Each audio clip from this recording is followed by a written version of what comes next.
नमस्कार, मैं कुलदीप मौर्य।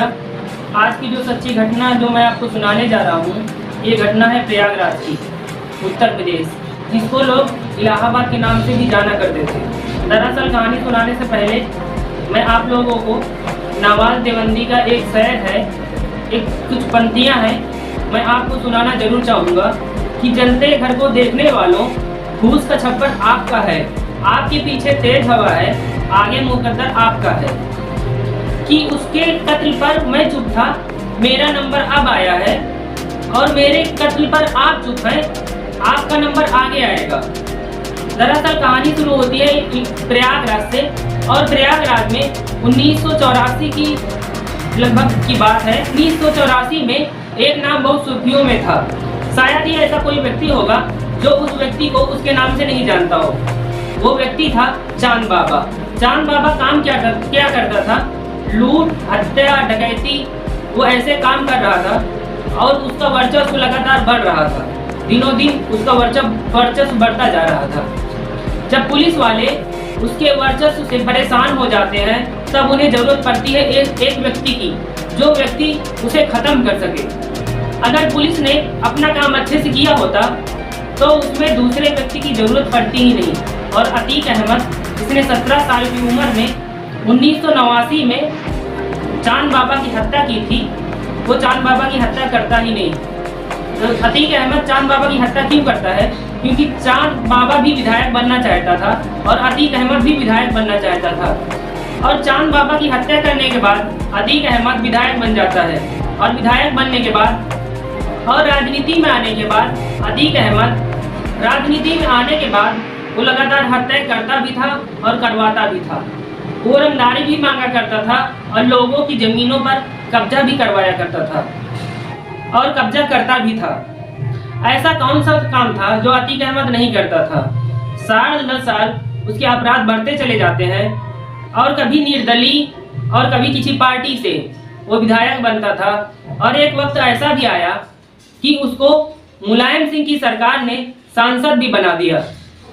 इसी तरह से सिलसिला आगे बढ़ता जाता है, और जिस इलाहाबाद की सीट से वो विधायक हुआ करता था, उसी सीट से वो अपने भाई को विधायक बनाना चाहता है, लेकिन वो अपने भाई को विधायक कभी बना ही नहीं पाता है। इसकी टीम में एक गुंडा रहता था, उस गुंडे को राजू पाल के नाम से जाना जाता था, और उसने इसकी पार्टी से अलग होकर अपनी पश्चिम की सीट पे बसपा से टिकट लेता है और विधायक बन जाता है।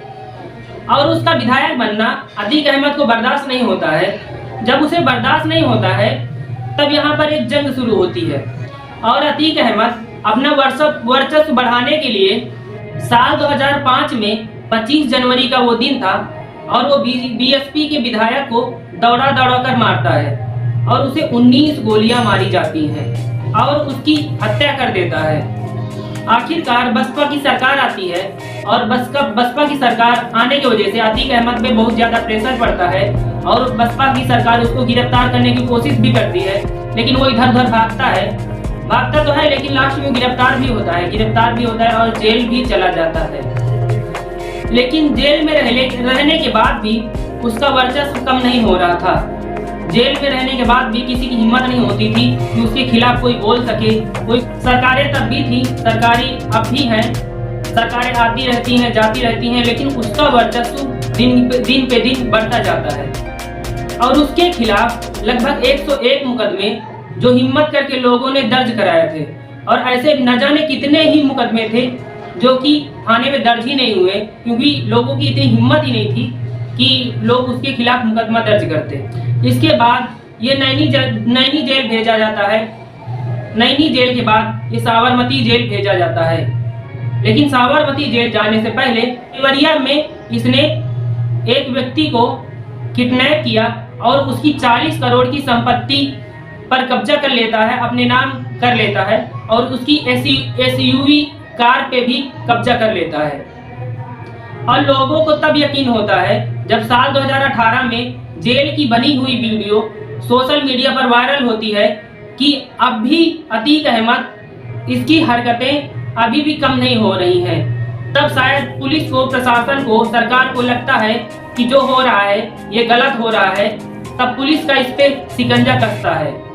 जब सरकार ने शिकंजा कसा तो उसे देवरिया की जेल से निकालकर साबरमती जेल में रख दिया जाता है।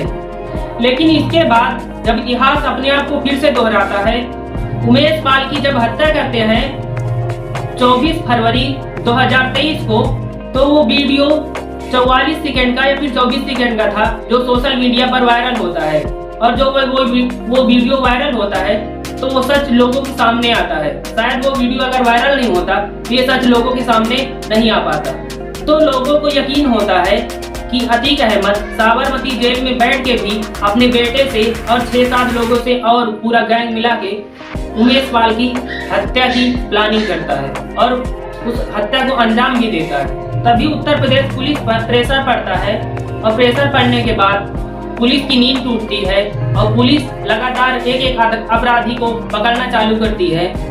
पुलिस लगातार गुंडों को गिरफ्तार कर रही थी, तभी सामने से गोली भी चलती है, पुलिस भी फायरिंग करती है। उसी बीच में अतीक अहमद को जो बेटा होता है असद अहमद और उसका दो दोस्त होता है गुलाम, वो दोनों भी पुलिस के शिकंजे में आ जाते हैं। पुलिस तो वैसे भी उसको गिरफ्तार करना चाहती थी, लेकिन कुछ ऐसा माहौल बनता है और असद के साथ गुलाम दोनों का चैप्टर क्लोज हो जाता है। और पुलिस के लिए ये इन्वेस्टिगेशन का विषय था। जब पुलिस अपना जांच पड़ताल करती है तो अशरफ जो बरेली जेल में बंद होता है और अतीक अहमद जो साबरमती जेल में बंद होता है, इन दोनों को भी पूछताछ के लिए लाया जाता है।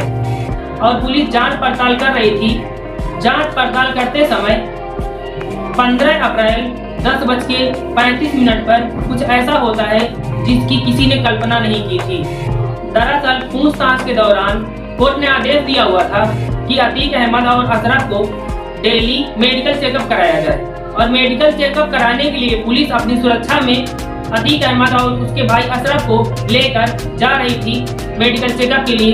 तभी वहाँ मीडिया कर्मी उसका अतीक अहमद से कुछ पूछने के लिए आते हैं और उन्हीं मीडिया कर्मी की भीड़ में 3 बदमाश आते हैं मीडिया कर्मी बनकर और फायरिंग करना चालू कर देते हैं, जिसमें से उन्होंने 2 गोली अशरफ को मारी और 3 गोली अतीक अहमद को मारी।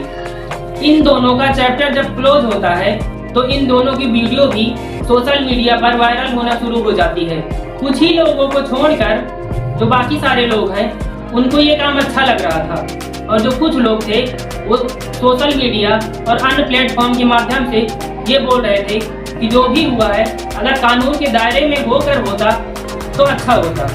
और जो लोग इस घटना की तारीफ कर रहे हैं, हम उनको फिर से साल 1989 में लेकर जाना चाहते हैं, जब अतीक अहमद ने चांद बाबा जो लगातार अपराध कर रहा था उसका चैप्टर क्लोज करके मैदान में आता है और ये विधायकी भी करता है, सांसदी भी करता है, लगातार अपराध पे अपराध किए जाता है और एक बार इतिहास अपने आप को फिर से दोहराता है और 3 लोग अतीक अहमद का चैप्टर क्लोज कर देते हैं।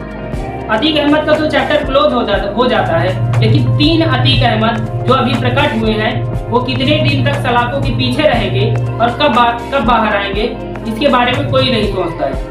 और अतीक अहमद के गांव के लोग तारीफ कर रहे हैं कि हमें ये वाक़या बहुत अच्छा लग रहा है। और इस हत्याकांड को अंजाम देने वाले 3 लड़के होते हैं, जिसमें से एक का नाम होता है लकेश तिवारी, जिसके पिता का नाम होता है यश कुमार तिवारी, जो कि बांदा का रहने वाला है।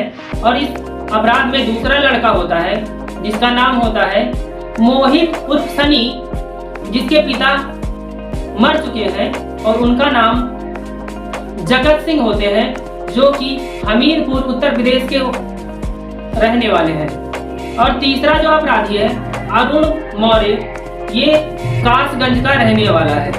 इन तीनों ने इस घटना की जिम्मेदारी ली है और इनका कहना है कि हम भी अपराध की दुनिया में अपना नाम रोशन करना चाहते हैं और कुछ अलग करना चाहते हैं।